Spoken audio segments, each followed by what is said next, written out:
Thank you very much.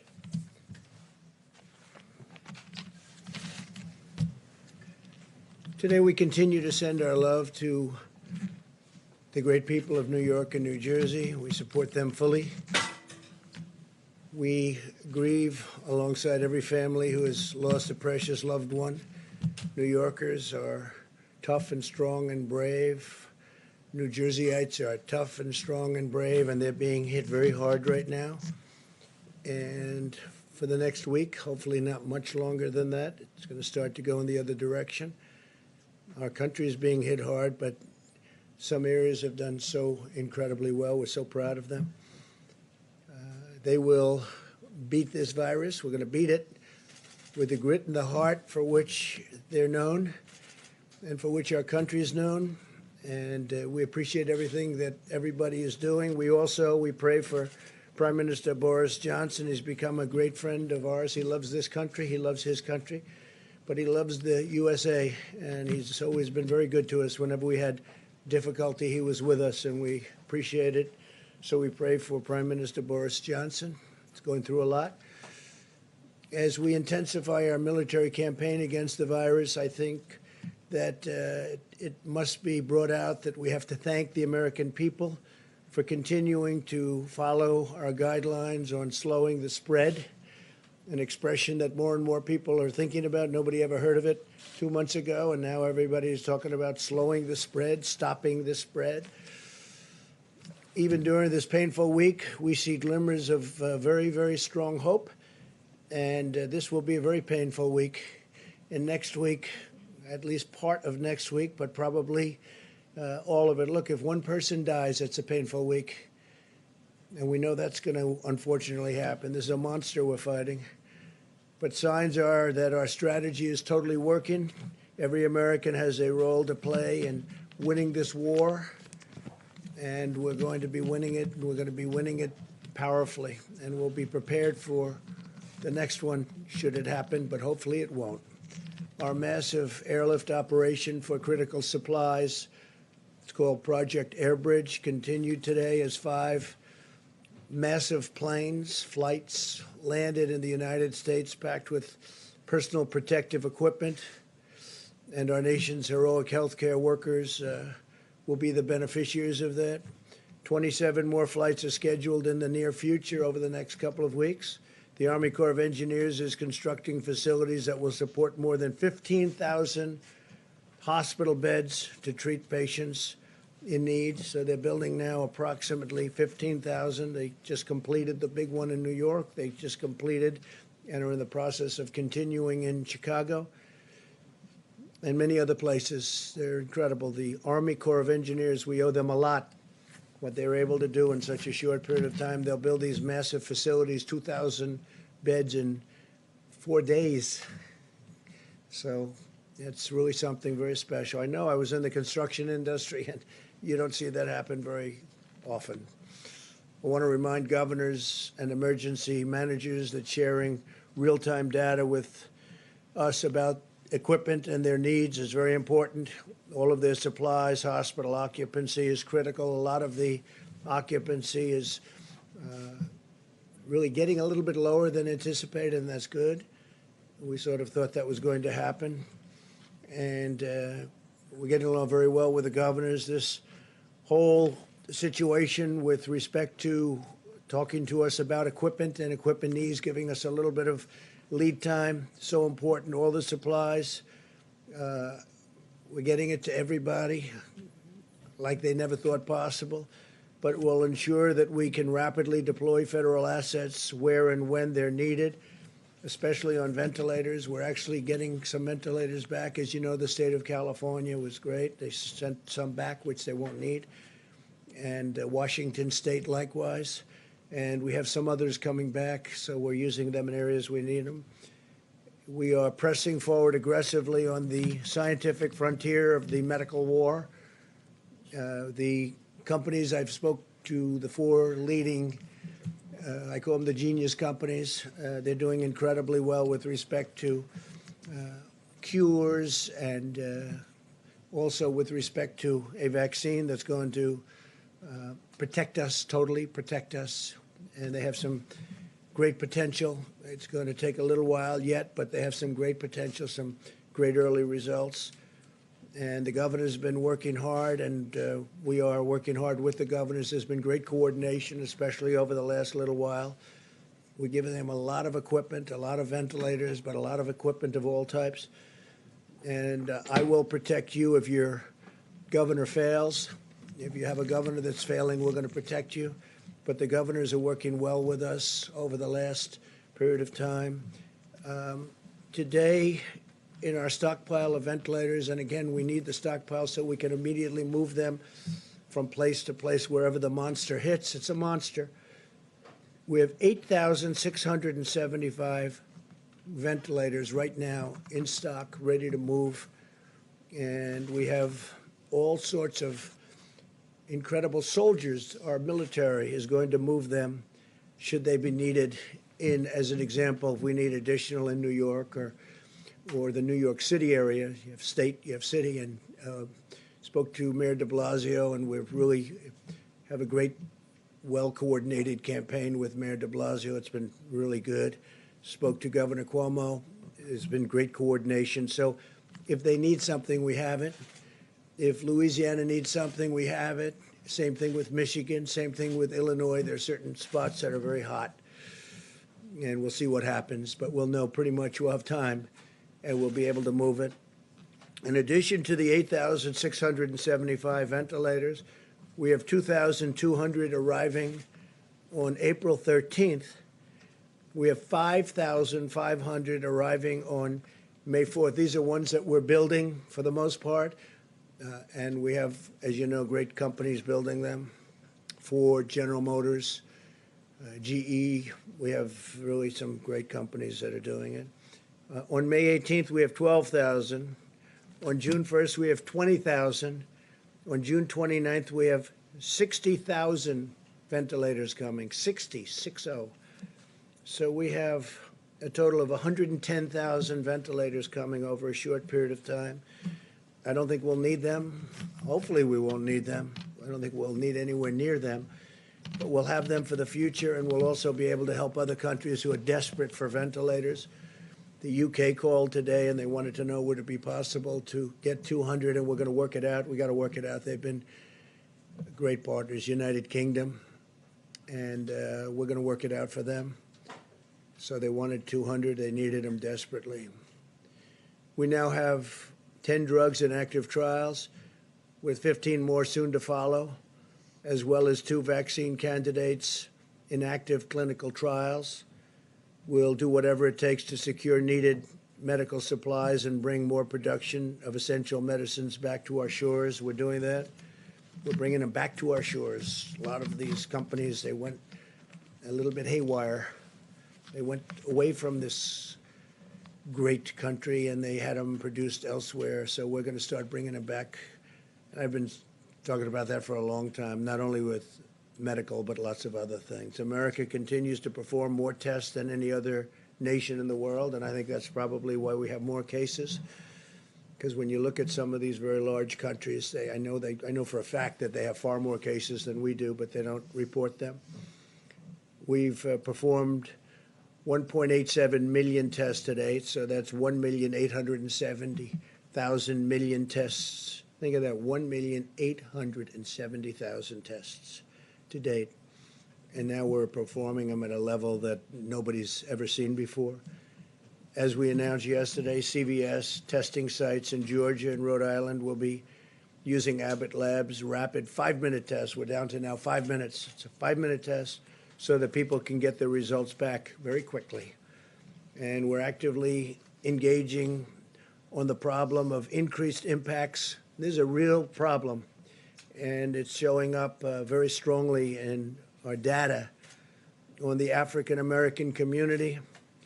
And we're doing everything in our power to address this challenge. It's a tremendous challenge. It's terrible. And provide support to African-American citizens of this country who are going through a lot, but it's been disproportional. They're getting hit very, very hard. In fact, while we have Tony here. I'd like to maybe have you come up and address that one, and then I'll continue. But if you could address that, it would be great, Tony, please. Yes, thank you, Mr. President. We have a particularly difficult problem of an exacerbation of a health disparity. We've known literally forever that diseases like diabetes, hypertension, obesity, and asthma are disproportionately afflicting the minority populations, particularly the African Americans. Unfortunately, when you look at the predisposing conditions that lead to a bad outcome with coronavirus, the things that get people into ICUs, that require intubation and often lead to death, they are just those very comorbidities that are unfortunately disproportionately prevalent in the African American population. So we're very concerned about that. It's very sad. It's nothing we can do about it right now except to try and give them the best possible care to avoid those complications. Thank you, Mr. President. Thank you very much. And Tony, I think you're going to have some pretty accurate numbers over the next few days, right? But they are they're very nasty numbers, terrible numbers. In total, 1,200 Abbott machines, Abbott laboratories have been fantastic, have been shipped now nationwide.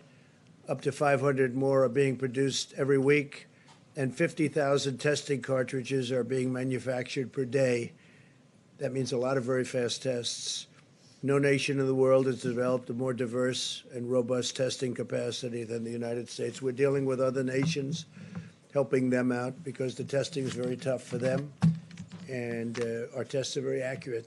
A lot of tests are out there, and they're not accurate at all. In fact, some of the tests, you don't have a clue what's going on.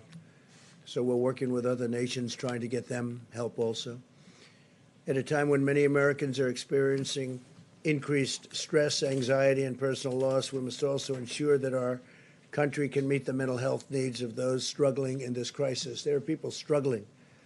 They're struggling. And some people are getting to know each other, frankly. Some families are getting to know each other on a positive note, but there are a lot of people struggling. On Thursday, I'll be speaking to leaders and advocates from the mental health organizations all across our country. And we are going to be talking about resources and tools that we'll make available to them. They need help, and it's a big problem. When you take something where it was the most successful country in the world, still is, the whole world is shut down. Think of it, we're down to numbers that are incredible. As I said yesterday, I think it's 182 countries right now. 182 countries are under attack by the scourge, by this virus. But as we wage medical war on the virus, we're also speeding economic relief to our people. It's incredible. We just had a meeting that was absolutely incredible with the banks. I spoke with leaders in the banking and finance industry about our efforts to help American workers and employers. As of today, small business has processed more than $70 billion in guaranteed loans and will provide much-needed relief for nearly 250,000 businesses already. So we are going to be providing tremendous amounts of money to the small businesses of our country who have been absolutely clobbered, and they'll be keeping open, and they'll be paying their employees, and they'll be all set to go. We're going to have a rocket upward. I want to thank David Solomon, CEO of Goldman Sachs, Brian Moynihan, CEO of Bank of America, Gordon Smith, co-president, COO of J.P. Morgan Chase, Charles Scharf, CEO of Wells Fargo, Michael Corbett, CEO of Citigroup, Al Kelly, CEO of Visa, Michael Miebach, CEO of MasterCard, Noah Wilcox, CEO, Chairman of Grand Rapids State Bank, and we had numerous others also on the call, and I just appreciate them. We're way ahead of schedule, by the way. We're way ahead of schedule. The Paycheck Protection Program has been incredible. So based on the incredible success of the program, I'm announcing that I'll be asking Congress to provide an additional $250 billion for the Paycheck Protection, which will help keep Americans employed to facilitate a quick and full recovery. We're doing very well We're looking very bipartisan. A lot of people want to do it, and the plan is amazing. You know, they're processing hundreds of thousands of loans, and this is the big banks that are doing it, the community banks. But the biggest banks right now in our country are doing it, and they're doing it for a lot of reasons. One of them is they want to help people. The WHO, that's the World Health Organization, receives vast amounts of money from the United States, and we pay for a majority, a biggest portion of their money. And they actually criticized and disagreed with my travel ban at the time I did it. And they were wrong. They've been wrong about a lot of things. And they had a lot of information early, and they didn't want to, they seemed to be very China-centric. And we have to look into that. So we're going to look into it. We give a majority of the money that they get. And it's much more than the 58 million dollars is a small portion of what they've gotten over the years. Sometimes they get much more than that. Sometimes it's for programs that they're doing, and it's much bigger numbers. And if the programs are good, that's great as far as we're concerned. But we want to look into it. World Health Organization, because they really are. They called it wrong. They called it wrong. They missed the call. They could have called it months earlier. They would have known, and they should have known, and they probably did know. So we'll be looking into that very carefully, and we're going to put a hold on money spent to the WHO. We're going to put a very powerful hold on it, and we're going to see. It's a great thing if it works, but when they call every shot wrong, that's no good. We're in the midst of a great national struggle, one that requires the shared sacrifice of all Americans. In recent weeks, it's been remarkable to see so many companies and organizations and individuals like the banks that I just told you about, biggest banks in the world. They stepped up to help small business. They're big business, small business. The small business will someday be the big business. But the small business is 50% of our economic strength. People don't realize when you add them up, but they just rose to the occasion. Everybody's rising to the occasion. It's been incredible to watch. To honor and celebrate the extraordinary examples of patriotism and citizenship we're seeing, I'm asking Americans to use the hashtag America Works Together when sharing stories of how we're all working together, getting through this ordeal in a fashion that nobody would have ever thought possible. It's been incredible, and that's why the numbers are so far much better. We want to keep it that way. If you look at the original projections, if we did nothing, it would be disastrous. If we decided to do something, we closed it down, had no choice. It was a good move. That was a good move. The early China move was a good move. The early Europe move was a good move. We had a lot of good moves, but closing it down was a big statement. It was a big, important thing. But we're looking to have far fewer deaths than originally thought, and I think we're heading in that direction, but it's too early to talk about it. I don't even want to talk about it now because we just want to work, and I think that people are doing an incredible job. The doctors, the nurses, the firefighters, the police, all medical people, what they're doing, the bravery that they're displaying is just incredible. Every citizen should take immense pride in the selflessness and all of the courage and compassion of our people, the workers, the people that are working, and construction workers going into hospitals, knowing nothing about this problem other than it's dangerous, and they go in there to rebuild sections of hospitals, and you have people in really big trouble right next door. They know nothing about it. All they know is they're going to get it done. They're going to fix that wing so they can have more people in there. It's incredible. But this is a national spirit that won our independence and settled the frontier and explored the horizons of space, and that's what we're doing. I mean, this is all new territory. It unlocked the miracles of science, and we're doing that. I wish you could have heard the calls I had yesterday with these great companies that come up with cures to diseases, and the success they've had over the last 15 years is really amazing. So I just want to thank all of them. They're working very hard. They're working with UK right now, and the UK doctors, hopefully helping with their great prime minister. But these people are really tremendous signs of success are staring us right in the face. I think we're going to have something that's going to be great in terms of vaccines and in terms of everything else that they're doing. Just helping, really helping us, helping the people of our country, and helping ultimately the people of the world. So I want to thank you all for being here. I will take some questions, and then I'm going to give it over to the Vice President, and they're going to go into great detail onto what we're doing and all of the successful supplies and medical equipment that we're getting. All of the ventilators, I've said it, but you can go over it in more detail if you'd like, but we're taking in and building thousands and thousands of ventilators, and they're very high quality. I said, you got to go for the quality, and these are quality companies doing it. So, because there is a big difference between a good ventilator and a not so good ventilator, Tony, right? We've seen that. And big difference. So we're going top of the line. Steve, please. The acting Navy Secretary submitted his resignation today, Motley.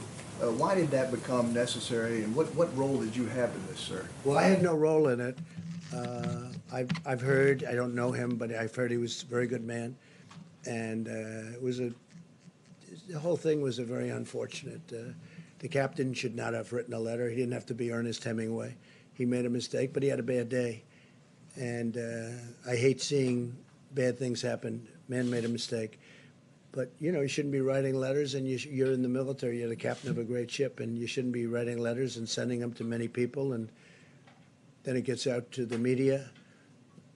And, you know, the question is, how did it get out to the media? So there's a lot of bad things happened there. And I had heard he did because he didn't want to cause any disturbance for our country. So that was because he wouldn't have had to resign. I would not have asked him. I don't know him. I didn't speak to him. But he did that, I think, just to end that problem.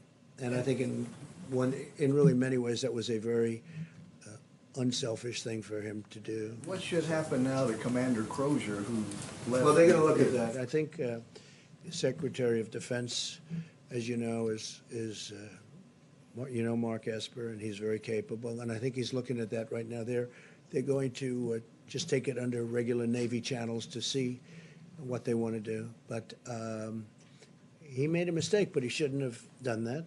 And your secretary probably shouldn't have said quite what he said. He didn't have to resign, but he felt it would be better for the country. So I think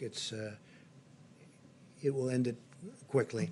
Yeah, so, Mr. President, a couple on the economic front. The $250 billion that was added today, or will be added for the small business loan program, brings it to $600 billion in total. Do you think that figure is enough? Might there need to be more down the line? You know, when you see hundreds of thousands of applications, don't forget they're for $3,000, for $7,000, some for a couple of million. I guess one of the banks said a couple of million. So they're for different, very varying amounts of money. And there's a limit on the top, and then there's really no limit on the bottom as to what it might be. But it's really popular. It's hundreds of thousands of applications. They really like it. What I like is it keeps these companies together, these little companies. Just like we're going to help the airlines and the big companies, we're going to help the little companies. And the banks are running. Nobody's equipped to do a thing like that, but the banks are equipped. So the banks are doing it. Big banks, small banks. We have many banks, community banks. And they're processing the loans, and they'll be able to watch it and make sure it's done properly. Talk today, sir, as well about potentially reopening the economy in the upcoming weeks. You mentioned the other day about a potential economic task force. Can you give us some sort of update as to where we're that thinking about that, but we want to open up. We want to get it open soon. That's why I think maybe we're getting to the very top of the curve. I spoke with Governor Cuomo, and he seems to think that he's getting close, and I think a lot of people think that a lot of places are getting close. We want to start hitting the downside, and I think we're going to be doing. This is going to be a very difficult week, however. This week will be a very difficult week because that's the most difficult week when you're at that top position, and we'll see what happens. We'll see what happens. It does open up. What can the federal government do? Well, the federal government has done a lot, and it's going to do a lot. We want to. I really think that with the stimulus, we can be maybe even beyond. We're going to do perhaps infrastructure, which you wouldn't have gotten approved before, and now people are looking to do it. And the beauty is we're paying zero interest, or very close to zero interest. In some cases, we're paying actually zero, have no interest charge. And the dollar is very strong, and people are investing in the dollar. They want, the fact that we have the strong currency. We have the currency. Our currency is everything. And other companies, other countries want to be in our currency. So we're getting all of the investment wanting to come into the dollar. The dollar is the strength. The dollar is the whole ballgame. We have a strong dollar. Other currencies are going down, way, way down in some cases. You look at other countries, I won't mention them, but other countries are going down 22%, 25%, 28%, and it's very hard for them. That makes it much more difficult. With us, our currency is relatively now stronger than it ever was, or it was over the last few years relative to other countries. It's always relative to other countries, but our currency is very strong. So therefore, people want to invest. If we do a bond issue to do infrastructure, everybody wants a piece of that issue, even at zero interest. Yeah, please. Did you see these memos that reportedly Peter Navarro wrote back in January? When did you see them, and how does these memos sort of square with what you've often said that nobody could have predicted this? It sounds like he was predicting. I didn't see him, but I heard he wrote some memos talking about pandemic. I didn't see him. I didn't look for him either. But that was about the same time as I felt that we should do it. That was about the same time that I closed it down. I asked him about it just a little while ago because I read something about a memo. I said, "Did you do a memo?" I didn't see it. I didn't ask him to show it to me. He said, "Yes, I talked about the possibility of a pandemic." Nobody said it's going to happen, but there is a possibility. There always has been a possibility, but people wouldn't talk about it. But it was right about the time that I closed it down. And interestingly, the World Health Organization was not in favor of us closing it down. And if we didn't close it down, we would have lost hundreds of thousands more lives. So we did a good thing. Yeah. So at the time, though, when Peter Navarro did circulate those memos, you were still downplaying the threat of coronavirus in the U.S. You were saying things like, "I think it's a problem that's going to go away within a couple of days." It will go away. You said within a couple of days the cases will be down to zero. Well, the cases really didn't build up for a while, but you have to understand, I'm a cheerleader for this country. I don't want to create havoc and shock and everything else, but ultimately, when I was saying that, I'm also closing it down. I obviously was concerned about it because I closed down our country to China, which was heavily infected. I then closed it down to Europe. That's a big move, closing it down from China and then closing it down from Europe and then ultimately closing it down to the UK. So, and it was right about that time. But I'm not going to go out and start screaming, this could happen, this could happen. So, again, as president, I think a president has to be a cheerleader for their country. But at the same time I'm cheerleading, I'm also closing down a very highly infected place, specifically the location, as you know, in China that had the problems. And we're closing it down, but we close it down to all of China, then we close it down to all of Europe. Those were big moves, and it was right about that time. Sir, just a quick follow-up, Mr. President. Did you just Mr. learn President? about this today? Say? You learned about the memo today? Just I read about it maybe a day ago, 2 days ago. Do you feel like someone in among your staff or Peter Navarro himself should have told you about the memo No, not at earlier? all. It was a recommendation. It was a feeling that he had. I think he told certain people in the staff, but it didn't matter. I didn't see it, but I did. I closed it down. I don't remember it even being discussed. We had a meeting where there were a lot of people. Most people felt they should not close it down, that we shouldn't close down to China, but I felt we had to do it. And that was at almost the exact same time as the memo. If you had read the memo at the time, how would that have changed the steps you took or the I statements don't think it that would have you made changed around because that I time? did. I basically did what the memo said, and the memo was, the memo was pretty good memo from the standpoint that he talked, I guess, I didn't see it yet. He was saying that the U.S. would lose, warning that the U.S. could lose trillions of dollars and millions of lives. Well, you're not going to lose millions of lives, but you'll lose plenty of money. But I couldn't have done it any better because it was about the same time, and I closed it down to China. And just lastly, so you maintain confidence in him, in Peter Navarro? Of course I maintain confidence. He wrote a memo, and he was right. And I haven't seen the memo. I'll see it later on after this. But it didn't matter whether I saw it or not because I I acted on my own. I guess I had the same instincts as Peter. Peter's a smart guy, and he's a good guy, and he's done a wonderful job. But he wrote a memo, and I guess he talked to various people about it. But ultimately, I did what the memo, more or less what the memo said, just about the time the memo came out. I closed it down. I took a lot of heat. The World, Health Organization was very much against. They didn't like it. They actually put out statements about it. In all fairness to Joe Biden, he called me xenophobic. Like, I don't like China. I like China. I like the Chinese people are phenomenal people. So I was called xenophobic. I was called racist. How could I do a thing like this? Now, since then, Joe said that he was wrong, and he said that I was right. But I closed it down, and I was called names by some of the morning show hosts who don't have a clue what they're talking about. They're not smart people. And I was called all sorts of names when I closed it down to China. Now they try and hide that, the tape of them saying terrible things. But that was a great decision. If I didn't do it, if I didn't do that, we would have had hundreds of thousands more people dying. Yeah, please. You talked a lot about the WHO, and I was wondering, Dr. Fauci had discussed them earlier, so if I could ask you a question about... Well, he respects the WHO, and I think that's good, and he's worked with them for a long time. But they did give us some pretty bad play calling. They've also, I think, given lots of countries in the world accurate coronavirus testing that's been central to your guys' data modeling. And so that I don't know. I can only say that with regard to us, they're taking a lot of heat because they didn't want the borders closed. They called it wrong. They really called, I would say, every aspect of it wrong. So until the funding freeze I'm not happy about it. Look, we fund it. Take a look. I mean, go through step by step.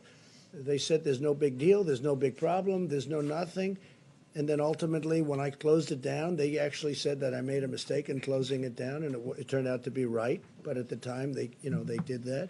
So we're just going to take a look at it. We fund it, and they seem to be, I said recently in social media, I said they seem to be very China-centric. That's a nice way of saying it, but they seem to be very China-centric. And they seem to err always on the side of China. And we fund it. So I want to look into it. Yes, please. Thanks. A quick follow-up on that. So is it time to freeze funding to the WHO during a pandemic? No, maybe not. I mean, I'm not saying I'm going to do it, but we're going to look at it. You did say that. We give a tremendous, no, I didn't. I said we're going to look at it. We're going to investigate it. We're going to look at it. But we will look at ending funding. Yeah. Because you know what? They called it wrong. And if you look back over the years even, they're very much... everything seems to be very biased toward China. That's not right. I wanted to follow up. You talked about African Americans and how they've been disproportionately affected by the coronavirus. Seems to be, unfortunately. Do you plan on requiring the CDC, any federal agencies or state agents, public places doing tests, and private companies doing tests to collect that data on the race of the people being tested and the race of the people being treated and the outcome? Well, we're just seeing tremendous evidence that African Americans are affected at a far greater percentage number than other citizens of our country, because we're dealing with our country. Now we're looking at it from a worldwide standpoint. Tony Fauci is looking at it very strongly, but these numbers have started to come out, and they're very strong, and they're pretty obvious. I mean, you're talking about... You will release that Sue, publicly? would you like to talk about that for a second, please? I think one of the things that we're going to be doing with our Medicare data is to do that analysis. We're going to look back at the last month or so and look at, related type illnesses going forward. We now have a code for coronavirus, so we can actually stratify by demographic information, so we can look at race as a factor. We can also look at what the underlying health issues are as well. So we'll be providing that data very shortly.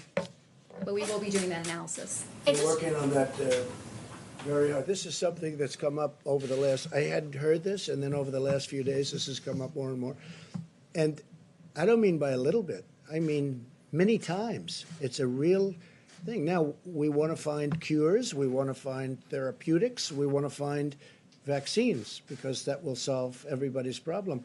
But why is it that the African American community is so much, numerous times more than everybody else, and we want to find the reason to it. And Dr. Fauci, Seema, both of them, and others are working on this, and they're going to have very good, I would say over the next, in less than a week, I think you're going to have very good statistics.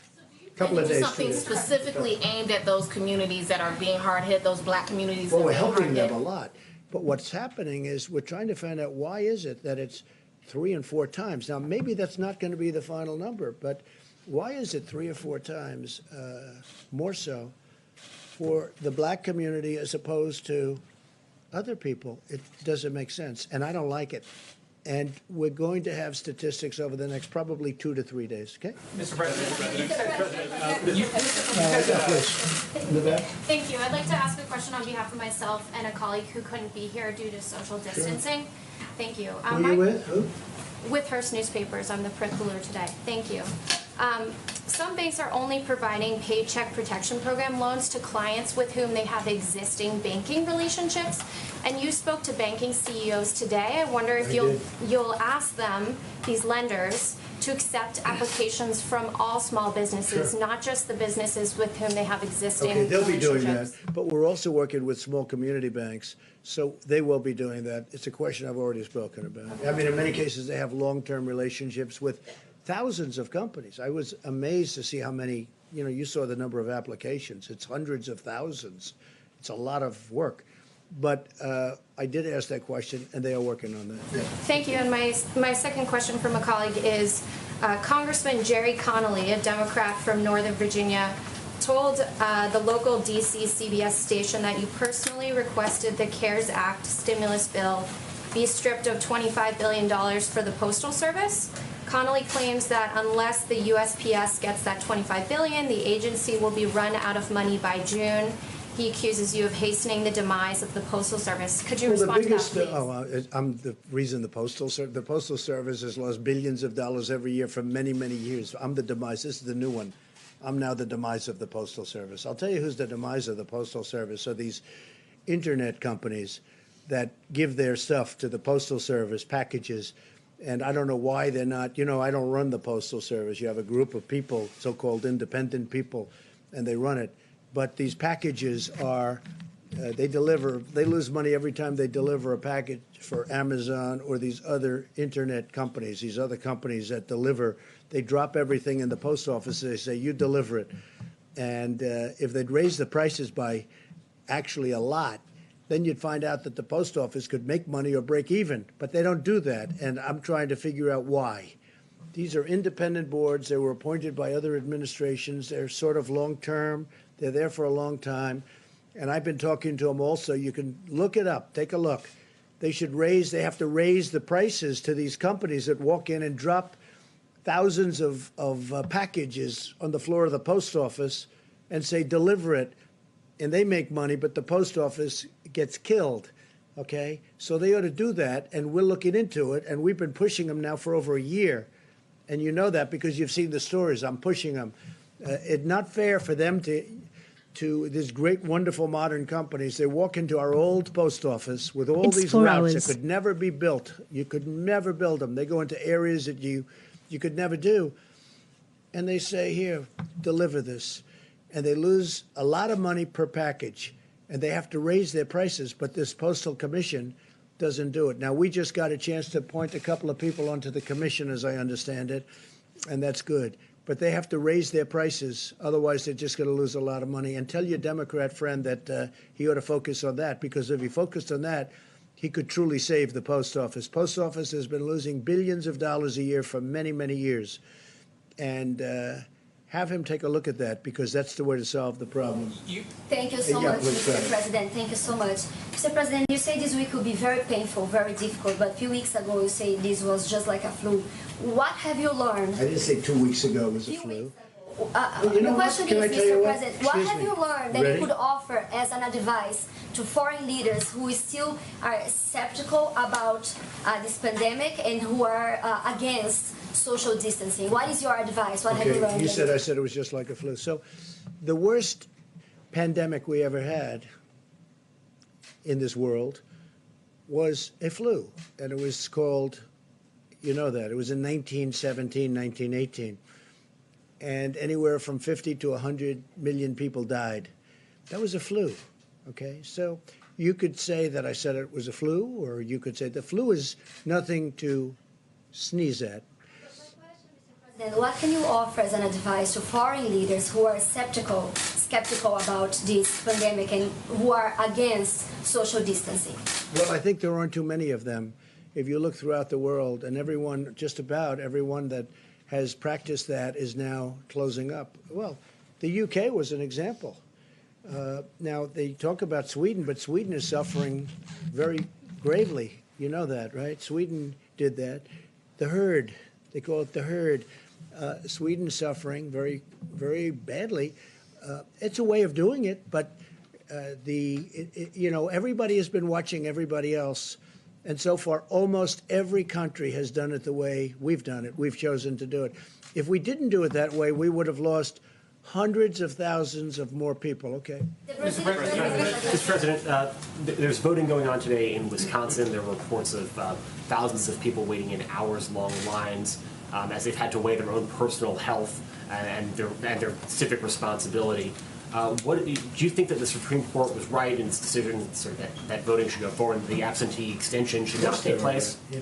Look, the Supreme Court, of course they were right, because what the Democrats wanted, and you know what this happened. I supported a man named Justice Kelly, who's Daniel Kelly, highly respected justice. And I supported him just the other day, social media. I know of him. He's just a fantastic justice. And I endorsed him. And as soon as I endorsed him, they wanted to move the election. They didn't want to move the election. As soon as I endorsed him, the Wisconsin Democrats say, oh, let's move the election to 2 months later. They didn't mind having the election until I endorsed him, which is very interesting. And now they talk about, oh, safety, safety. Well, it was 15 minutes after I put out an endorsement that they said we have to move the election. They didn't want to move the election before that. The other thing they wanted to do, which is crazy, at the end of the election, they wanted to have 1 week for proxies to come in or mail ballots. Now, mail ballots, they cheat, okay? People cheat. Mail ballots are a very dangerous thing for this country because they're cheaters. They go and collect them. They're fraudulent in many cases. You got to vote. And they should have voter ID, by the way. You want to really do it right. You have voter ID. But the Democrats, and this was turned over in the Supreme Court yesterday, I give great credit to the court, they actually didn't want to have an election day. They wanted to have election day, and then a week after election day, you choose your, all these ballots come in, these mailed ballots come in. The mailed ballots are corrupt, in my opinion, and they collect them, and they get people to go in and sign them, and then they're forgeries in many cases. It's a horrible thing. And so what happened is the Democrats in Wisconsin, they had no problem with the election being today until I endorsed the Republican candidate, Justice Kelly, Daniel Kelly. And as soon as I endorsed him, they went crazy. They went crazy. And you know that's true. And now all of a sudden, because go back 2 weeks, go back 2 days, they didn't want to move the election. They were having the election. They were fine because they thought they were going to win the election. Then I endorsed him, and all of a sudden they think they're not. Now I understand there are lines that go back a long way. I hope they're going to vote for Justice Kelly. Okay. Mr. President, do you think that Americans can choose? With millions of pills of hydroxychloroquine donated, is there a plan or system in place to track the potential side effects? Well, you saw the representative. Serious harm. So is there a plan to track the side effects? The side effects are the least of it. You have people dying all over the place, and generally the side effects are really with the Z-Pack, having to do with the heart. The Z-Pack, that's the antibiotic, not with the hydroxychloroquine. So a woman last night, I watched her on one of the shows, good show, Laura, and she was. She thought she was dead. She was a representative from Michigan. She was just in horrible shape for 12 days, 14 days. She thought she was dead. I think she said that her doctor said she's, it's going to be very tough. She saw me talking about this, and she asked her husband to go to the drugstore. Now, this is a Democrat representative, a person that, perhaps wouldn't be voting for me. I think she'll be voting for me now, even if she's a Democrat, even if she's a Democrat representative. And they went to the store, which I made available because we have millions of doses. We have, I think, 29 million doses of this drug. And she asked her husband, she said, please go out. I'm not going to make it. Please, you have to hear her story. Please go out, get it. He went at 10 o'clock in the evening to the drugstore. He got it. He gave it to her. Now, you know, I don't say it works like this at all. 4 hours later, she awoke and she said, I feel better. And then shortly thereafter, she felt great. This is a woman that thought she was going to die. I mean, she's a Democrat representative, highly respected woman, African-American woman. I don't know if you saw it. As you asked a question about African-American, she was an African-American woman, a great woman. Her manner of speaking, the way she told the story was beautiful. I asked my husband to go and get it. He got it. She is now okay. I mean, she was interviewed last night on television. And she thanked me. She thanked me even in a tweet. She said, I want to thank President Trump. He saved my life. Look, I don't say that happens with everybody, but that's a beautiful story. There are many of those stories.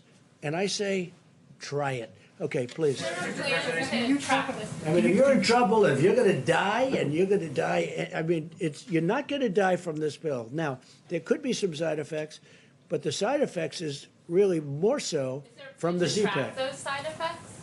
No, doctors have to recommend it. I want doctors. I'm not saying, I'm not a doctor. I'm just saying we hear great results.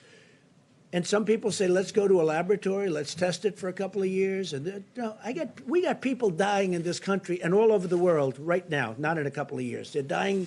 As we speak, there are people dying. And I really think it's a great thing to try, just based on what I know. Again, I'm not a doctor. And I say, get a physician's approval. And they have physicians in these hospitals, great physicians, brave physicians. They also say it's good for the hospital workers to take them, that it's, keeps it away, keeps it out of your system. I don't know. But there's a lot of good examples. And, we have a 1,500 case study going in New York, and it's almost complete. So it'll be very interesting to see what happens. Go ahead. Thank you, sir. But I appreciate that woman. She was great. You have to see it to believe it. The way she spoke, it was like a miracle. And this was not a fan of mine, but she's a fan of mine now, and I'm very honored by it. Go ahead. Thank you, sir. Can you talk about your decision to remove Glenn Fine from the Pandemic Response Accountability Committee? And does that move and some of the criticism you've leveled at IGs, how does the American public have confidence that there'll be oversight? Well, we have a lot of IGs in from the Obama era, and as you know, it's a presidential decision. And I left them largely. I mean, changed some, but I left them. But when we have, reports of bias, and when we have different things coming in, I don't know Fine. I don't think I ever met Fine. I heard the name. It wasn't an Obama. I heard the name. I don't know where he is. Maybe he was from Clinton. Okay, you check that out. Okay, maybe he's from Clinton. But we did change him. But we changed a number. We have about 7 nominations in, I believe. We put 7 very, very highly qualified people for the IG position. And, that's a decision that I could have made 3 years ago, and I could have made 2 years ago. And but we're putting in, not so much for him, we're putting in 7 names. I think it was 7, and they're going in now. Yeah. Mr. President, When you talk about the WHO being China-centric, what exactly are you talking about? Is it because China is underplayed how many I victims don't know. they've They had? seem to come down on the side of China. Don't close your borders to China. Don't do this. They don't report what's really going on. They didn't see it, and yet they were there. They didn't see what was going on in Wuhan. They didn't see it. How do you not see it? They didn't see it. They didn't report it. If they did see it, they must have seen it, but they didn't report it. Please, go ahead. Mr. President, just turning back to the voting in Wisconsin and those long lines, who will be responsible and who should be held responsible if people get sick after they voted? Look, all I did was endorse a candidate. I don't know anything about their lines. I don't know anything about their voting. I love the state. But you also encouraged I people to won get out the and vote state. today as well. Will you take some of the responsibility if some of those I people won the get sick? state, which is rare for a Republican to do, but I won the state of Wisconsin. I'm going to win it again because we've been great to the people of Wisconsin, as you know, with our policies, and they like me and I like them. but all I did was endorse a candidate that's highly qualified, very respected person. And all hell broke loose as soon as I did that. And then all of a sudden they want to change. Before I endorsed them, they didn't want to change this voting area. There was no problem with the Democrats voting until I endorsed the candidate. Then they said, let's move it 2 months. Let's move it 3 months later. Safety, safety, safety, right? All of a sudden they want safety. Well, before I did the endorsement, they didn't talk about safety. It was fine for months. For months, it was fine. It was always going to be. And now I endorse, and they want safety. So, you know, that sounds. Thank you.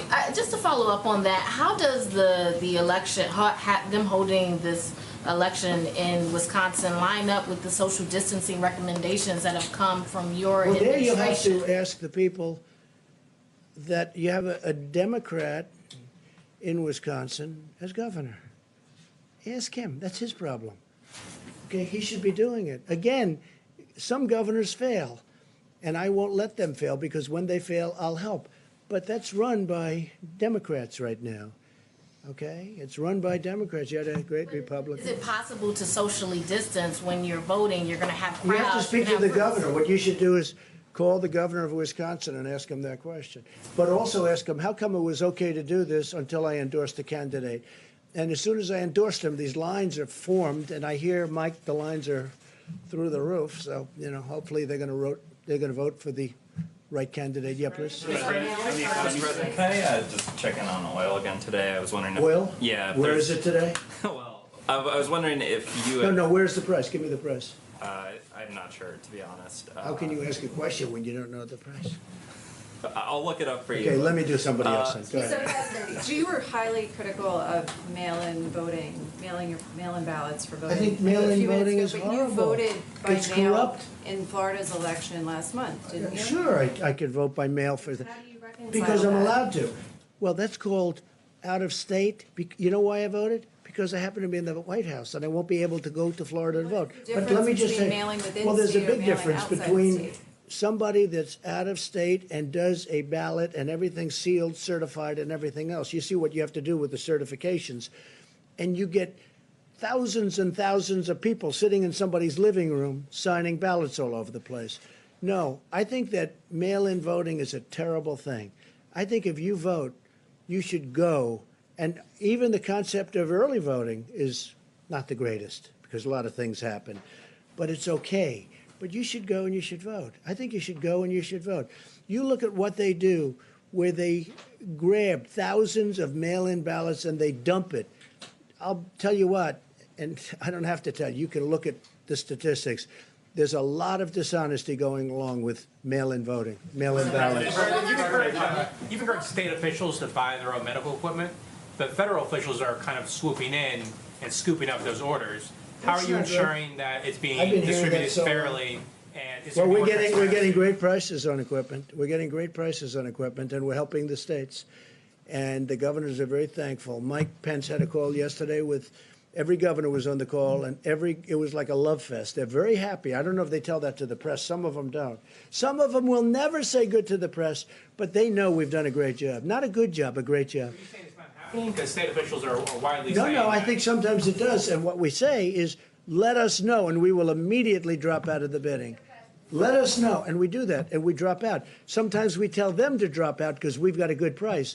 And then we'll deliver it to them. How do you ensure it'll be fairly distributed? Yeah, go ahead, behind, please. Go Yes, ahead. thank you, Mr. President. No, not you. In front, please. Go ahead. Some states have had trouble with getting accurate death counts, particularly because of lack of testing or no uniform. Did you see death counts? Yes, because of lack of testing and no uniform system I to don't know. put that into. When you say death counts, I think they're pretty accurate on the death count. Somebody dies, I think the states have been pretty accurate.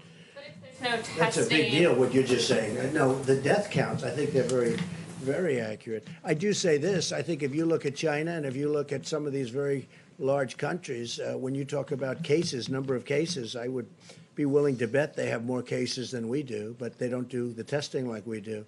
But you look at, you look at some of these certain countries, and I would be willing to bet a lot that they have more cases. But we're more accurate. and our testing is done very accurately, and we've got a good process. Did you have one? Yes, please.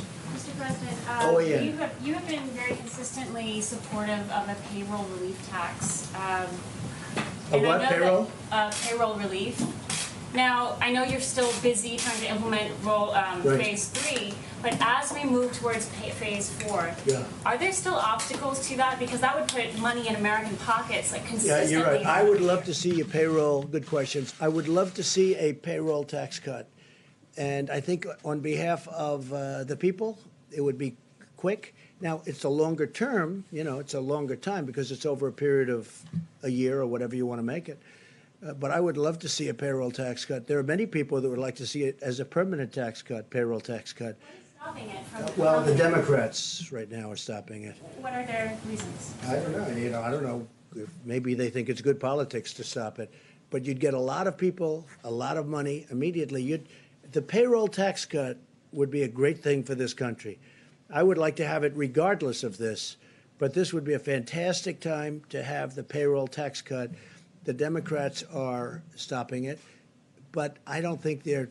I think there's a certain flexibility. I think it's something that we should do, both for business and the people. But this would get money into the hands of small business immediately, money in the hands of people, the workers and people, immediately, and it would be over an extended period, and it would be simple to do. It's so easy to do. It's a great tax cut, and I'd love you to speak to the Democrats, and let's get it done. So I'm going to give this now to Vice President Pence, and they're going to go over some very good statistics with everybody, and we'll have a couple of answers on that because we're working very hard on the African-American community with respect to what's going on because it's not good. I don't like it. And we're going to have some very good statistics, Tony, I think, over the next couple of days. So thank you all very much. Thank you.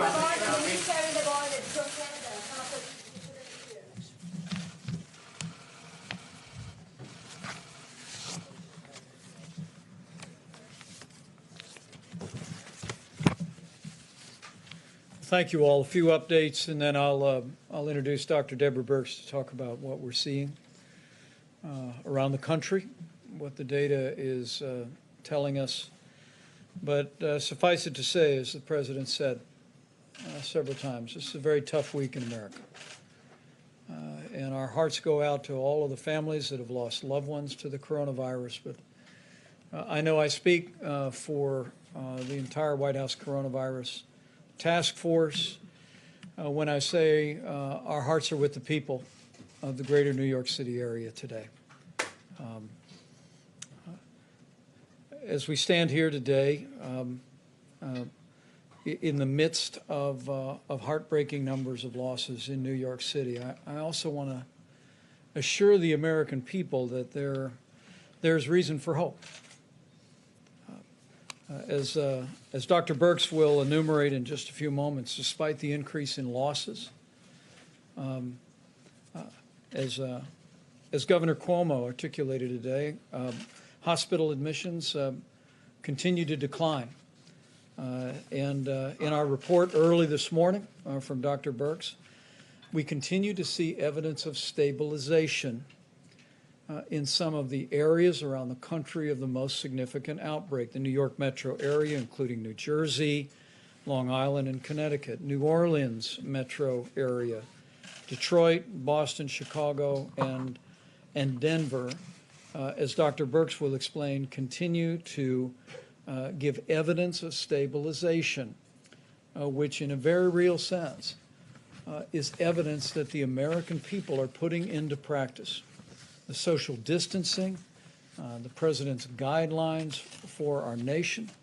And for that, as the President said earlier today, we thank the American people.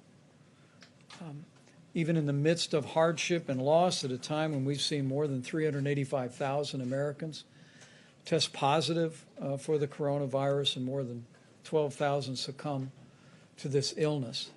The evidence that Dr. Birx will describe to you will show that the American people know our future is in our hands. And so as I begin, allow me just simply to continue to urge every American to put into practice the guidance you're receiving from your state and local authorities. Take it to heart, take it seriously. share it with your family and your friends, and know that you're making a difference, America, because you truly are. Today, for my part, I spoke to over 500 small business owners in a conference call, and there I heard about their enthusiasm for the Paycheck Protection Program. And that call took place before the President had the Secretary of Treasury indicate our interest in acquiring another $250 billion for that program. As of this morning, more than $60 billion in forgivable loans that would cover 2 months of paychecks at small businesses had already been distributed, and the number is going to grow literally by the day. We also had a very productive call today with some other American heroes. You know, we all have in our hearts and in our minds our healthcare workers, and I'll speak for a moment about the supplies and resources that we're working to provide for all of them. But right below our healthcare workers are all the people that are working in critical infrastructure around the country, and some of the most important people are working in food supply.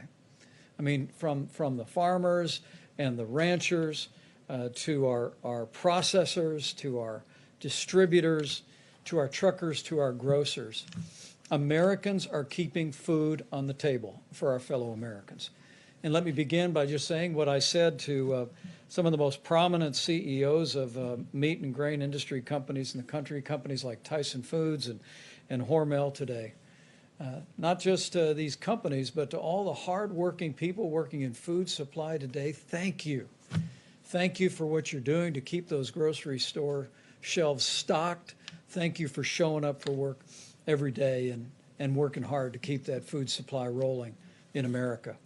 You know, it was more than 5 weeks ago that the President brought in all the grocery store leaders in the country, and there he received a commitment that no grocery store in America would close, and they haven't.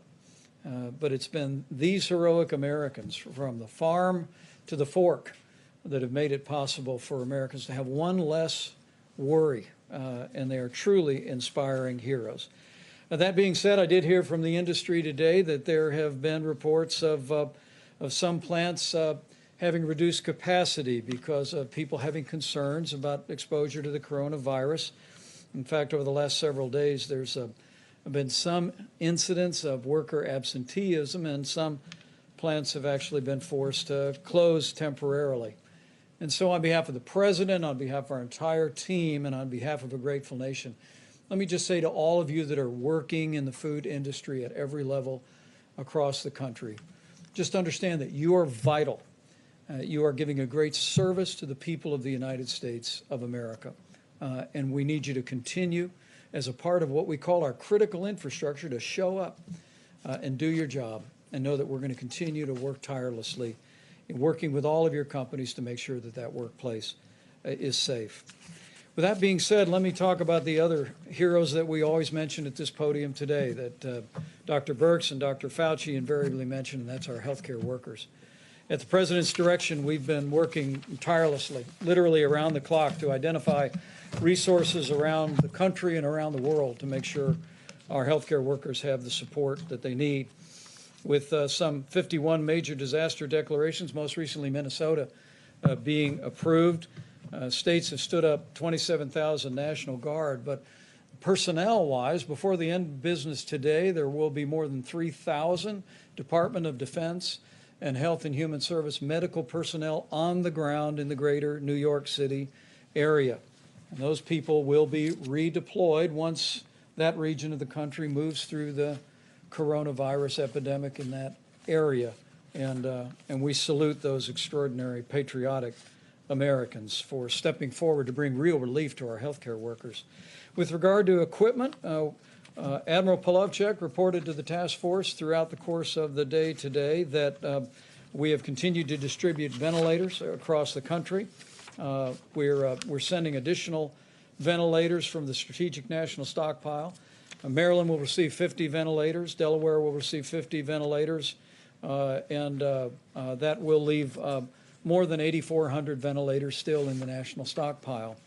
One correction from yesterday. After our press briefing yesterday, FEMA made a different decision with regard to what the state of California generously made available. And the ventilators, some 500 ventilators that we again want to thank Governor Gavin Newsom and the people of California for donating to our nation's efforts.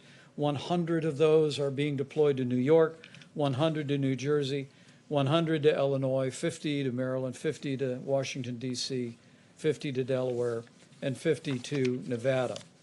With regard to the remainder of what we call personal protective equipment, again, we've been literally leaving no stone unturned anywhere in the country, anywhere around the world. And as Admiral Polovchak described just a couple of days ago, we've established not just an air bridge, but a control tower system modeled after military logistics out of FEMA.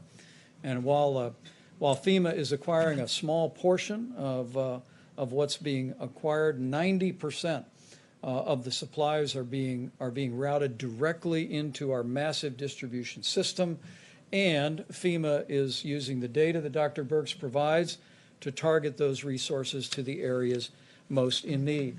I asked them to break out a few details about resources that just in the last 5 days have been distributed, and I hope it's an encouragement to healthcare workers all across these regions and around the country about the efforts that are being made to make sure they have what they need. You can see the New York metro area, including New Jersey, just in the last 5 days, more than 6 million N95 masks, more than 6 million surgical masks. When Governor Cuomo and I last spoke, he told me there was a real challenge for medical gowns in the New York City area and in New Jersey as well. And 2.8 million gowns were distributed to that region as well. Going next to New Orleans, where again, while we see some encouragement, challenges remain in that community. Some 837,000 N95 masks for healthcare workers, 165 surgical masks, other items including almost 6 million gloves have been distributed. Detroit continues to be a real focal point. We're working closely with Governor Gretchen Whitmer as well as Mayor Mike Duggan to meet the needs of healthcare workers in Detroit. Just in the last 5 days, 1.6 million N95 masks have been routed into the healthcare system in Detroit, nearly 700,000 surgical masks, and 24 million gloves, just as a portion of what's displayed. And in the Chicago metro area, which we continue to focus on each and every day, more than 1.7 million N95 masks have been routed into their healthcare system, 900,000 surgical masks, 25 million gloves. I share these details in the hopes that healthcare workers looking on will be encouraged. At the President's direction, we are making every effort to make sure you have the resources you need to do your job, to do it safely, and to go home safe to your family, even while you provide that extraordinary and courageous care that our healthcare workers are providing literally around the clock in the midst of the coronavirus challenge. The last slide is just the cumulative numbers that we have distributed, and I'm happy in a few moments to answer any questions about that. Again, the system that we have in place is one that is essentially infusing our major distribution networks with millions of items, and then FEMA is directing on a day-by-day and oftentimes hour-by-hour basis where those resources are most needed.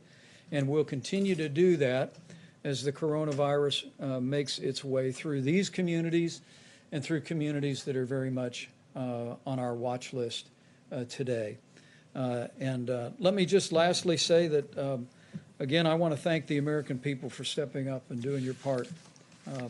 We continue to be overwhelmed with one story after another where people are doing social distancing, where people are looking after one another, where they're checking in with a phone call to an elderly friend, a family member, to make sure they're okay.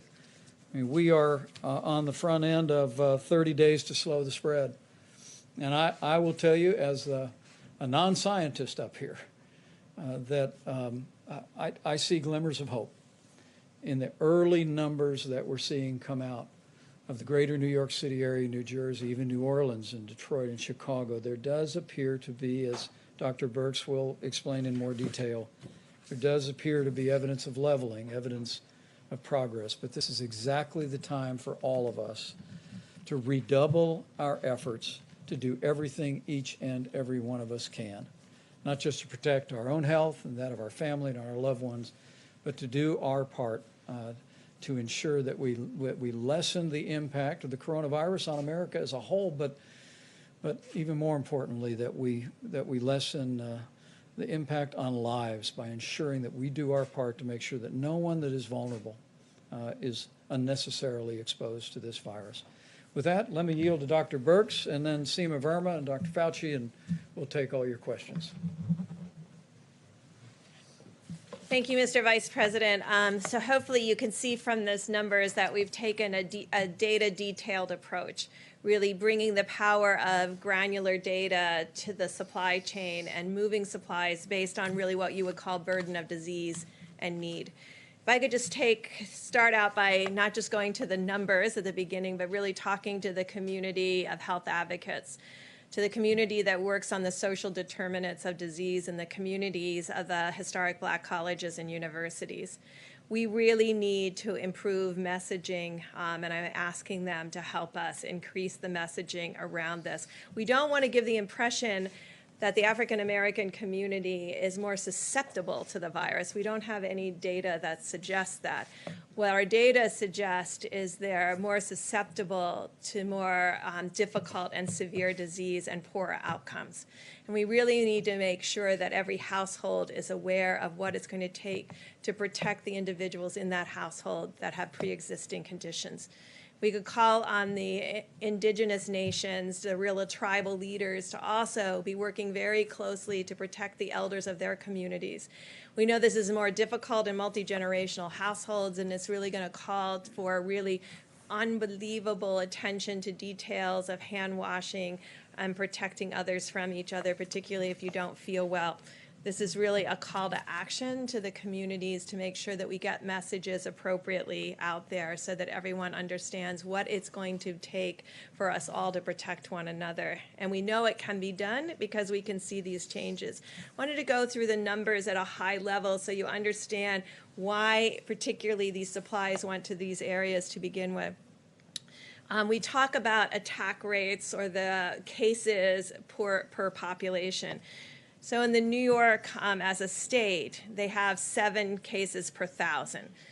This is the highest in the country. In New York City itself, it's closer to almost twice that in New York City.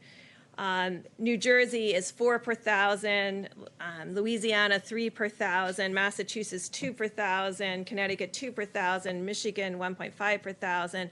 The District of Columbia and the Baltimore area now 1.5 per 1,000, and we're watching them very closely. Pennsylvania 1 per 1,000, but we're concerned about Philadelphia.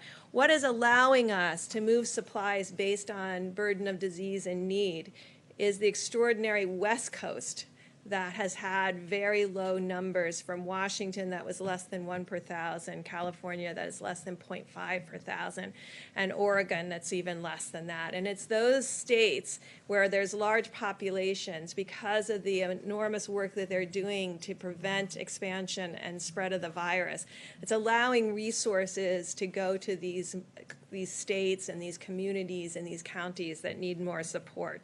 And so this kind of data analysis is allowing us to make very intelligent decisions about need, but also really understanding what's happening across the country in the development of the curves, as you have heard about. And so we do see, and I know you heard me caution that over the weekend sometimes there's decreased case reporting, and so there were increases in a series of communities on Monday. We're seeing that stabilize again, and when you look over 3 days, you're starting to see that we may be actually in a series of communities outside of New York and New Jersey and Connecticut creating a much flatter graph. A much flatter curve. So you saw New York and the increase, and then you saw, we're hoping, as Governor Cuomo and the mayor has described, that they're getting to a steady state where the next outcome is going down. But we see across the country, in Detroit, in Chicago, some real, not this extreme going to 7 cases per 1,000, but really staying in the more 2 cases per thousand and a different curve parameter than, and it really shows the amazing, amazing activity of every American in those cities to really ensure that there's social distancing, and really importantly, to ensure there's less socialization between households, and really ensuring that the household really remains independent and protected, and not really at this moment going out into the community or socializing anywhere but a virtual way on computers, by Zoom, by FaceTime. And I think we can really see that in the data, and it's really given us great heart. I want to finish by really talking to my laboratory directors, because you're extraordinary and you've done an amazing amount of testing. Those nearly 2 million tests that we're getting to, those were all done in the last 2 to 3 weeks. But we do have excess capacity.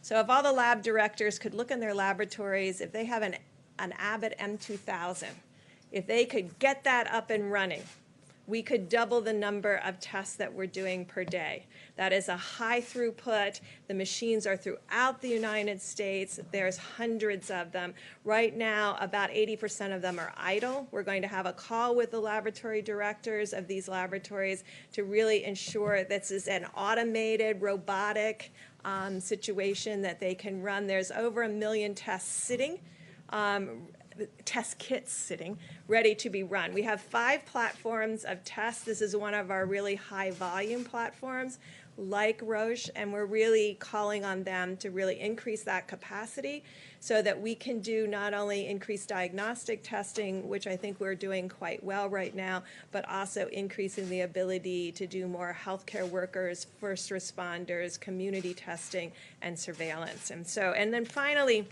you will see, and you've heard about it happening in the UK and other places, there's a series of antibody tests out there that have not been validated. We're working right now very closely with a series of companies that know how to make these tests, that have made these tests for us for decades, for HIV, for a rapid test. They're working on that technology to bring that quality of test, which is in the 90+% sensitivity and specificity, to the American people for antibody tests. But until we get those, if you see them on the internet, do not buy them until we can give you a test that's reliable for all Americans. And we are working very hard to have that happen and bring that to the American public. Some of the tests that may be available on the internet may have very low sensitivity and specificity and give you a false reassurance that you either give you a false positive or a false negative, implying that you may be protected. So please wait until we have those tests available and validated. People are working around the clock to make those available to the American people. We all understand how important that is, because you've heard us talk about asymptomatic cases, and we really want to know how broad that is and how common that is. And so in places like New York City, where I described that they had a 7 per thousand, sometimes 2, 3, and 4 times any other place in the United States, being able to know what the number of people who never had symptoms but do have a positive test would be really critical at this point, particularly as we plan for any reoccurrence in the fall or in future seasons. Thank you. Great. And we have Seema Verma, Center for Medicaid and Medicare Services, will discuss what we've done to support hospitals. As we support healthcare workers, we want to make sure the institutions that are providing the environment for care are well financed, and she's got a couple of funding streams, and help is on the way. Seema? Thank you, Mr. Vice President. And let me just start with echoing the President and the Vice President's comments about our condolences to all the people out there that have lost somebody to the coronavirus.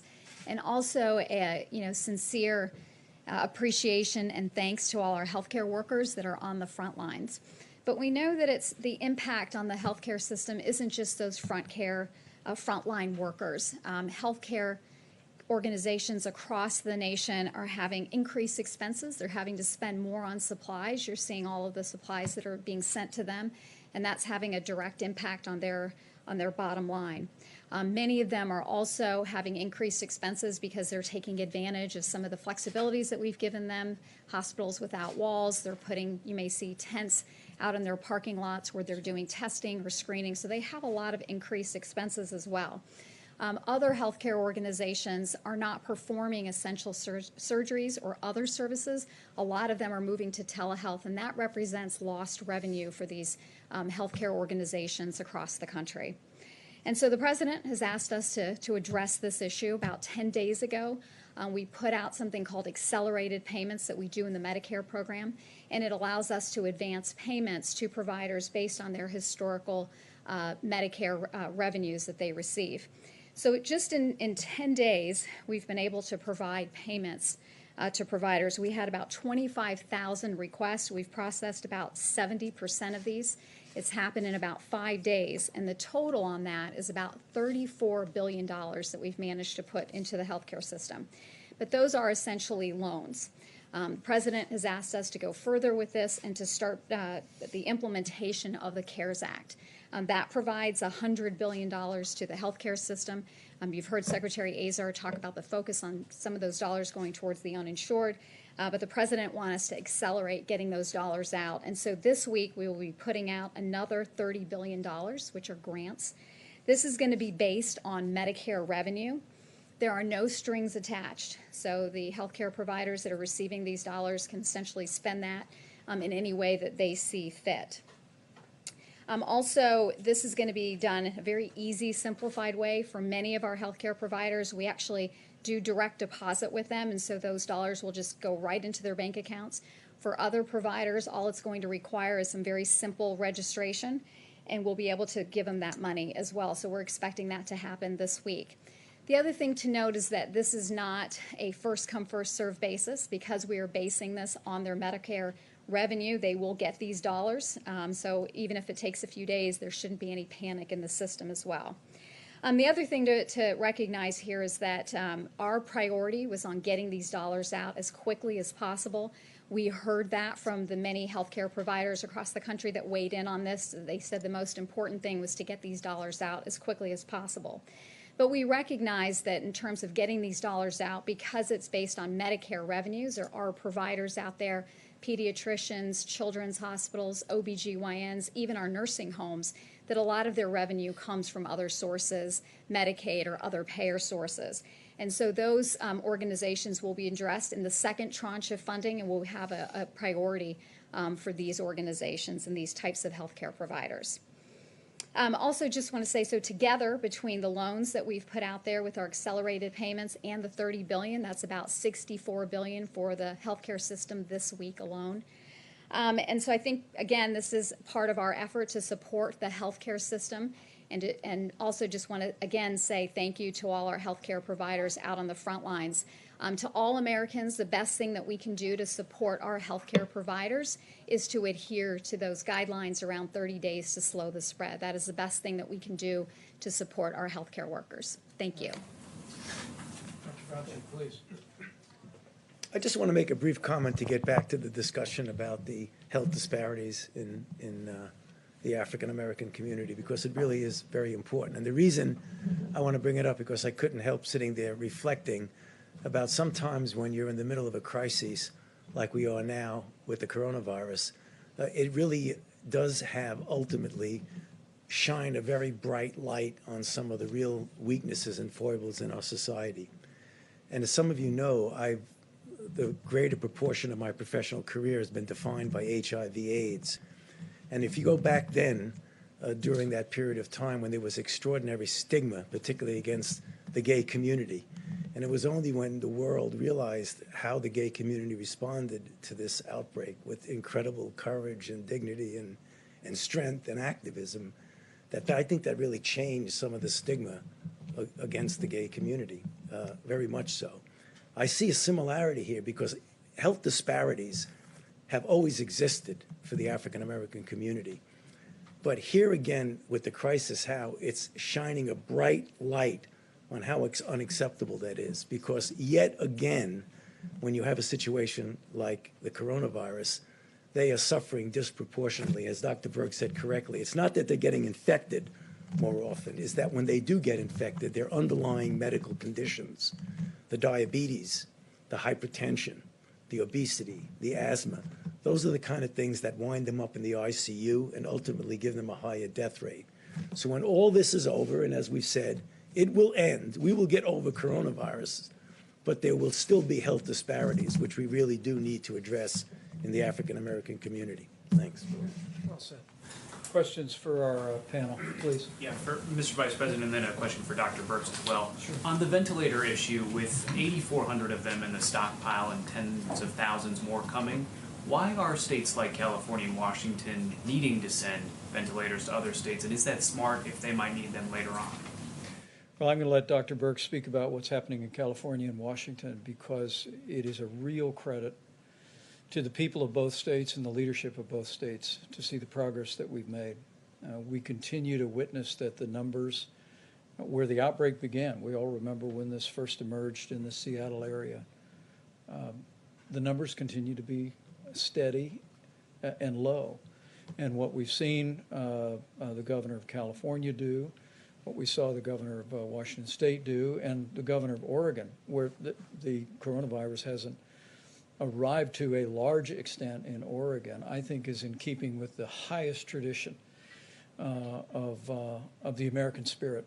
I mean, they are understanding what I think Americans are understanding more and more, that while we tend to think of this as one large curve in our minds when it began in our country, and we long for the day that it will end, and we want to hasten that day by putting into practice all these mitigation efforts. The reality is, what these experts have explained to this layperson, is that what we're actually going to witness is a number of small curves that will cumulatively mean that curve. And for Oregon, for Washington State, for California to recognize where the need is, and then to partner with us and FEMA to make sure the resources are there at the time of the need, at the point of the need, I think is really inspiring. But Dr. Birx, do you want to speak to that? Yeah, I want to be clear. No, we didn't ask for their ventilators. They looked at their epidemiologic curves. These states have amazing health commissioners, and I think when this is over, we'll really be. All of the models were based on something we have never attempted to do anywhere in the world. We have never attempted to do this kind of mitigation. It was always theoretic to many individuals, and now we see across the globe people mitigating against this virus, realizing that their own behaviors can change the course and future of this virus in their communities, which is really astounding, the power that gives us to actually understand that we can compete against this virus and do well. And so I think their governors and their health commissioners looked at their curves, looked at their hospitals, looked at their ICU, and looked at their needs, and then decided that they didn't need those at this time and wanted to make it available for other states that were in more of that 2 per 1,000, 3 per 1,000, 4 per 1,000, and 7 per 1,000. And I think we'll learn a lot from other states and other communities to really understand how to do this better next time. And I think this is what will teach us, because we've never attempted anything like this, at least in my lifetime, where we've had, these 30 days to stop the spread. I mean, we've not ever put out information like that. So I think you heard the CDC director talk earlier today about, in the models, how different individuals thought communities would mitigate and the rate at which they would mitigate. And I think you can see that across the world, we're learning that when you give communities the information that they need to understand what's going on, and you're transparent, that communities can be part of the solution in a transparent and amazing way. And I think this kind of education and dialogue is always critical when you want communities. I think when I first started here 5 weeks ago, I said that we will win based on what the communities are able to do as a community of Americans. And I think we're all really deeply impressed about what they were able to do. So it was the governors who decided. The testing backlog, I just had a quick follow-up question on that. How close are we to getting into that 24-hour window you've talked about being very important? And then what is the status of the self-swab test? So we're tracking all of that very closely. I use my time here to appeal to people specifically, the health educators, the health advocates, because I know the power with them. But to my lab directors, I really need the Abbott M2000 online, because that means we can do an extra 100,000 tests a day, and there's enormous power in that. The ability to self-test, last time I had my test here, I self-tested, so it can be done. It's straightforward. It works very well with that rapid 5-minute test. But what we now have to create, and I know that's always difficult because everybody wants one of something, we now have to create a mosaic that brings together where we know every single machine is in the United States, where our gaps are, and then align resources with need and gaps in the testing and ensure that we have the right laboratory test for the right community. So you can see there would be communities, particularly the Indian Health Service or rural communities, where that Abbott ID Now kit could be incredibly helpful, because otherwise they're shipping it all the way to a capital, maybe 3 states away, and that's going to add 2 or 3 days to the wait time, which we're trying to get away from. Right. The backlog, 2 or 3 days, or what would you? It varies state by state, and we'll be talking with all of the states about really changing how we do testing in the community to really ensure that we're testing optimally. Because right now we have still focused very much on hospital diagnosis because we know it will make a difference in treatment. So these major laboratories are still putting drive-through tests at the back to all the hospital tests.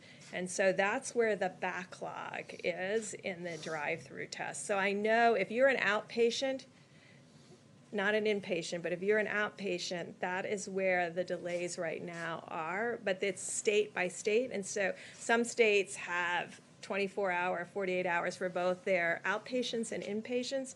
Others have short for inpatient and longer in outpatient, and then we're trying to reconcile those two pieces. Right.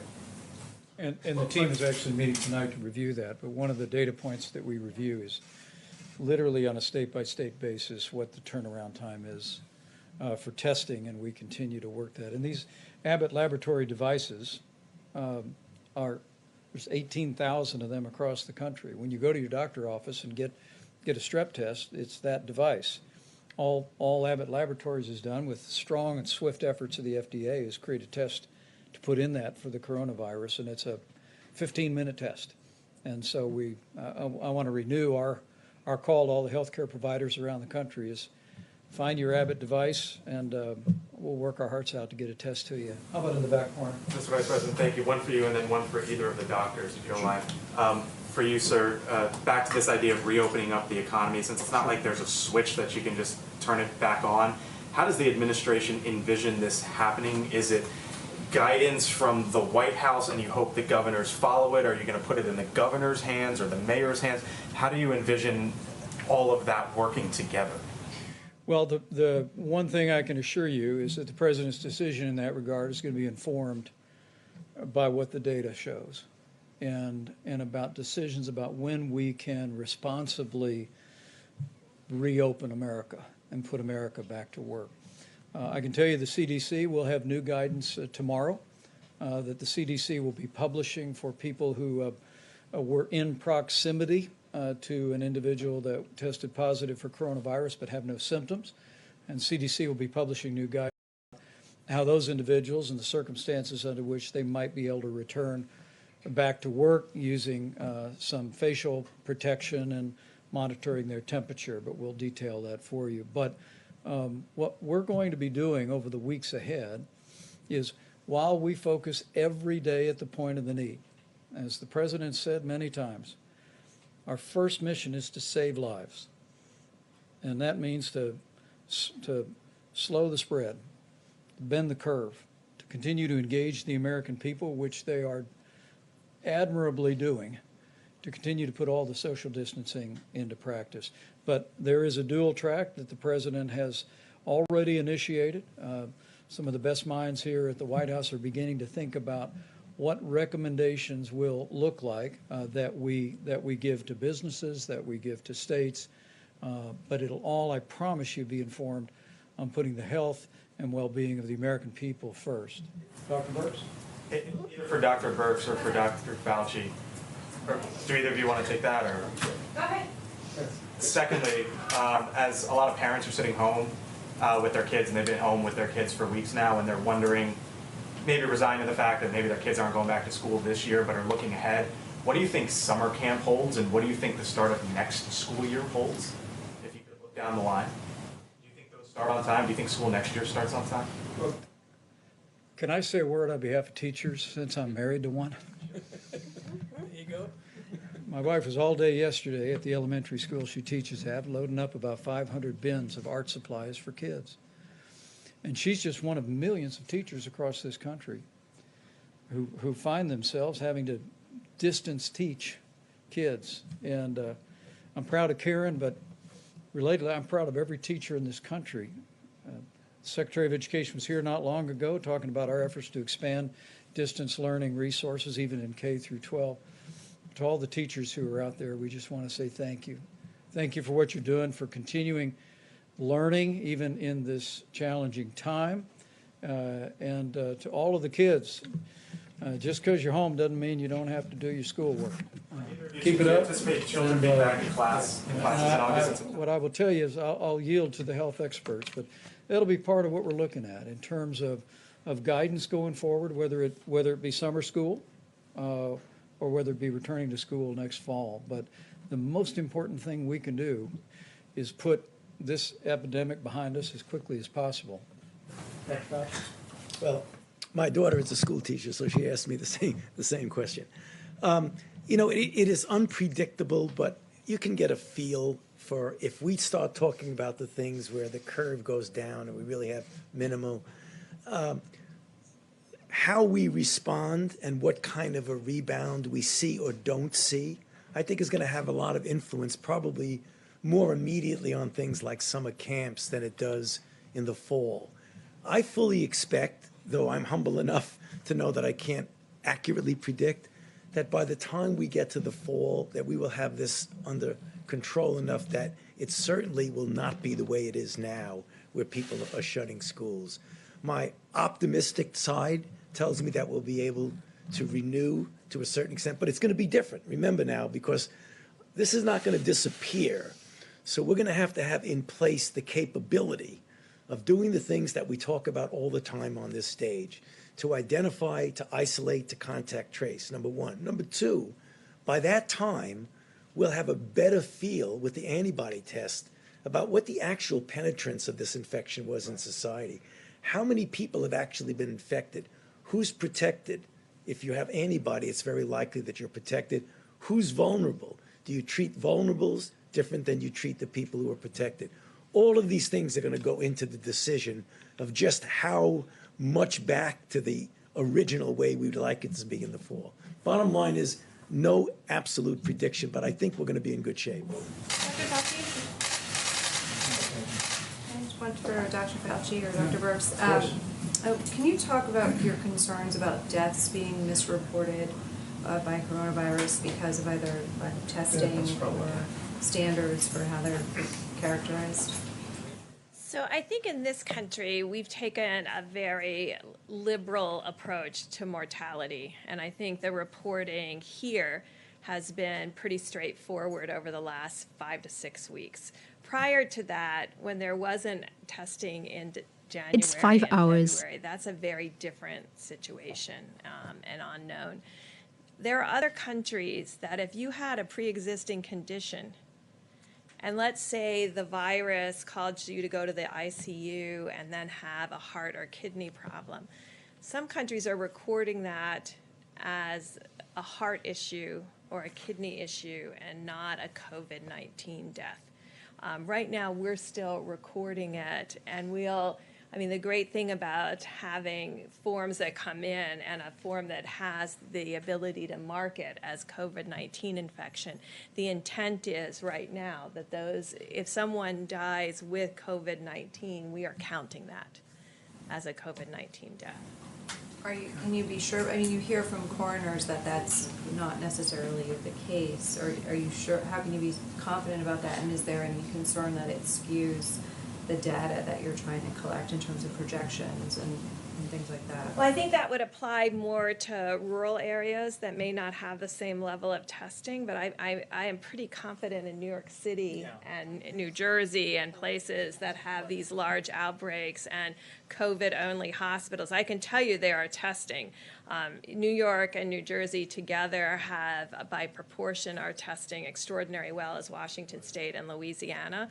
So I don't see that there's been a barrier in testing to diagnosis. No, I think there's so much focus now on coronavirus that, particularly if you take New York, which we all know is having a disproportionately higher proportion of the burden of the entire country is right now in New York. You know, I can't imagine if someone comes in with coronavirus, goes to an ICU, and they have an underlying heart condition and they die, they're going to say cause of death, heart attack. I cannot see that happening, so I don't think it's going to be a problem. How about one more? A question for Dr. Fauci on the virus hitting Black communities the hardest. I mean, these numbers are staggering. Louisiana and other states are reporting 40 to 70% of deaths are African Americans. Do you expect that pattern to continue nationwide? Some states have not even reported their data yet. Yeah. You know, I can't be confident to predict patterns, but the underlying reason why that is happening doesn't change from state to state. Do you expect it to get worse? Now, I expect that when African Americans get infected, given the disproportionate disparity of the underlying conditions that lead to complications like the ones I mentioned, I expect that we will still see the pattern that when you look at the proportion of people who get into serious trouble and die, again, it's going to be disproportionate towards the African Americans. I do expect that. And is the federal government now leading the charge in collecting this information from the states, and when will it be made public? Yes, the answer is yes. It will be public as soon as you get enough data to be able to make a meaningful statement. So can we expect this week or a couple of days? The task force has assigned that to several members of the team. We're assembling that data now.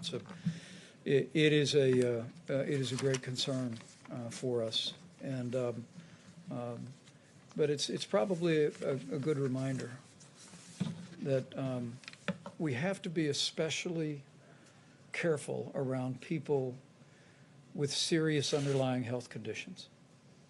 As we've said it many times from this podium over many weeks, that the risk of serious illness from the coronavirus remains low for the average American. But for anyone from any community that has a serious underlying health condition, particularly senior citizens with serious underlying health conditions, the risk of tragedy is very real. And so we're going to be very diligent about studying this and providing information and guidance in accordance with our best scientists. But I do want to say to each and every American, the President's coronavirus guidelines for America about wash your hands. If you're sick, stay home. If you can work from home, if you're not in critical infrastructure like our incredible healthcare workers or all those heroic people working to keep food on the shelves at our grocery stores and keep medicine at the pharmacies, we ask you to work from home if you can. Avoid unnecessary travel. Avoid gatherings of more than 10 people. Use a drive-through at a restaurant. Don't go in the restaurant. Not just to protect your health, but to protect those of every community, of every background in this country who may have underlying conditions that make them susceptible to tragic outcomes. That's how we can all do our part to slow the spread and to protect our most vulnerable. And the American people are doing it. And as we continue to do that, we will hasten the day that we put the coronavirus in the past and we reopen America and put America back to work. Thank you all. We'll see you tomorrow.